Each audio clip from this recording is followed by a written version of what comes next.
తప్పకుండా మనసులో పెట్టుకోవలసిన విషయం ఇది. నీకు బలం కావాలన్నా, నీవు పరిశుద్ధపరచబడాలన్నా వాక్యం సమృద్ధిగా ఉండాలి. సరి అయిన మేత నీకు ఉండాలి. పిల్లలు చిన్నగున్నప్పుడు వారికి సరిపడినట్లుగానే వారికి అరిగే బలమిచ్చే ఆహారాన్ని పెడతాం.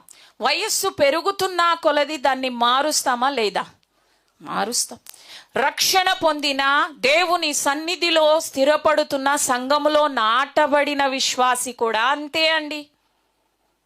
రక్షణ పొందిన వాళ్ళు బాలురుగా వాళ్ళు ఎంచబడ్డారు, పిలువబడ్డారు. వాక్యం వారిని అలాగున ప్రస్తావించింది కదా.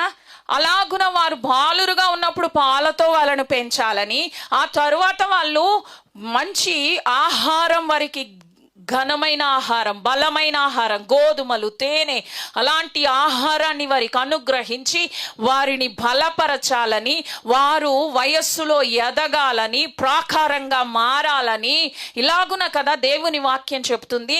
ఇంకా రక్షణ పొందే వాక్యం, ఇంకా అద్భుతాలు పొందే వాక్యమే, లేదా ఇంకా సువార్తను గూర్చిన, ఇంకా వర్ధిల్లు విషయంలోనే, ఇంకా లేదా ఆర్థిక అభివృద్ధి, ఆశీర్వాదం అన్న ఆ విషయాలను గూర్చే ప్రకటిస్తూ ఉంటే ఎప్పటికి వాళ్ళు దేవుని రాజ్యానికి సిద్ధపడతారు, ఎప్పటికీ ఆ యొక్క వాగ్దాన దేశమునకు చేరువవుతారు, వాగ్దాన దేశాన్ని స్వతంత్రించుకుంటారు.